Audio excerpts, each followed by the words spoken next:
What if Minecraft was all a dream, and that the Steve we all know is unknowingly stuck inside of it? Well, the truth is, this is a Minecraft theory that you've probably never heard of, and when I beat the Ender Dragon, I started noticing aspects of the game linking the end dimension to being some sort of weird dream. Like, what's the deal with us waking up in our own beds after defeating the Ender Dragon anyway? Or the fact phantoms never spawn in the end. Yeah, you can spend days without sleep in the end and they still won't spawn. But in the overworld, it's a bit of a different story.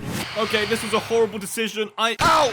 Oh, okay. And even if you wanted to sleep in the end, it's impossible. So if the end is truly a dream, it makes sense that phantoms don't spawn, as we've actually been sleeping the entire time. But the clues really started to stack up once I took a trip back to the end. Okay, the end doesn't have many clues to work with, but the lighting is so different here. You see, when we dream, lighting is never an issue, and the same applies to the end. Every enderman, every tall obsidian tower, and even myself was equally lit up. But there were no signs of a real light source. No sun, no moon, nothing. Just perfect light, which had me thinking, if Minecraft were truly a dream, basing the entire theory purely off light in game was probably a bit of a stretch, which is why I had to find a solid clue, something that actually existed in the end that would point towards Steve being in a dream.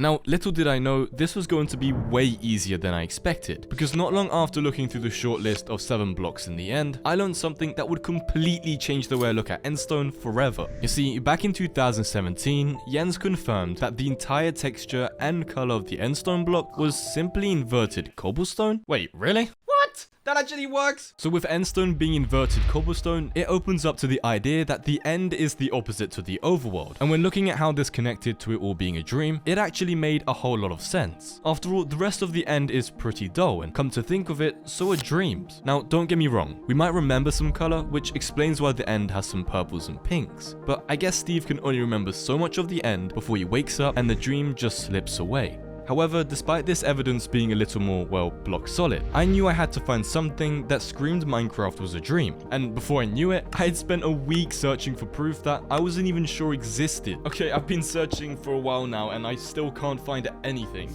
Okay, so it's like 3 AM right now. I don't know how I didn't look at this beforehand, but the End Dimensions wiki page, I think I found something. It turns out that the End Dimension before the end was originally planned out to be called the Sky Dimension, a place Notch teased time and time again to probably be a dream world, that once you gained access to it randomly by sleeping, you'd be able to revisit it whenever you want. I reckon without twisting Notch's words, this still lines up pretty well with the dream theory. And the fact he uses the term dream world for a sky dimension that was later rebranded into the end confirms to me at least, that this floating realm was once planned to be some form of dream world.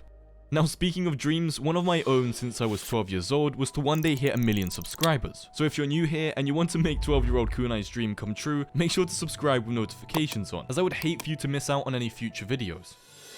Now, let's be honest, I can't really sell you this theory without looking at the obvious here. This could all be one big stretch, a coincidence if you will, because what about the Enderman, or how we enter into a dream from a portal that we didn't even build ourselves? And the single most important element, if the end was a dream, how are we able to bring back items into the overworld? Well, with all this thinking and these clues slowly starting to add up, I decided to share this strange theory with a couple familiar faces. So wait, how is Steve in this dream at all? Yeah, but couldn't that mean that Steve is lucid dreaming then? So every time we die and respawn in a bed, are we just waking up over and over again? What if it's not just the end? What if Minecraft as a whole is a dream? Have you looked into that? Magicum was really onto something. What if Minecraft was truly an entire dream? If this is true, it would make the fact we're able to take items from the end understandable, along with the idea that if you don't have a bed to spawn in, you simply appear at the start of your dream. But what exactly pointed this normal dimension to being a dream in the first place? Well, for one, dreams are almost always reflecting something familiar in disguise. So when I got back to the overworld, it was time to look for mobs with familiar faces to Steve.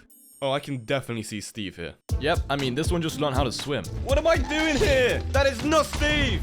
It's clear that it wasn't hard for me to pick them out, but as I moved away from the undead mobs, I discovered something that would take me further down this dream theory. You see, I noticed that every Minecraft structure that I'd visited was completely left empty, with the exception of woodland mansions and of course villages, full of life with hardworking villagers all weirdly with the same face. But here's the real kicker, Steve can actually interact with them, carrying out trades, raising the important question of whether Steve is actually aware he's dreaming. lucid dreaming, taking control and interacting with the world around him that he's found himself stuck inside of. But what would prove that Steve is lucid dreaming? Well, one sign could be the fact that the only way to read time in Minecraft is through a clock with no numbers. As in dreams, similar experiences take place. The concept of time is messed up, making clocks unreadable or even missing numbers.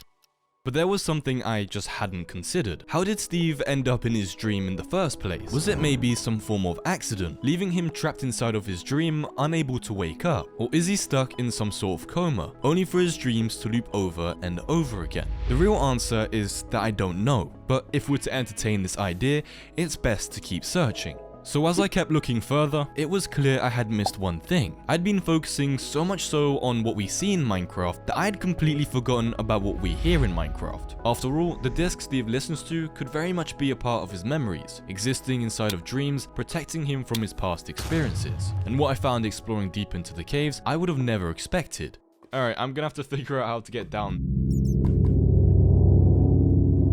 Okay, yeah, on second thought, maybe not. You see, when thinking about how Steve experiences his memories within his dreams, I can't help but think about how some players believe the cave sounds tell a story of a minecart accident. And honestly, I don't blame them. Here, take a quick listen.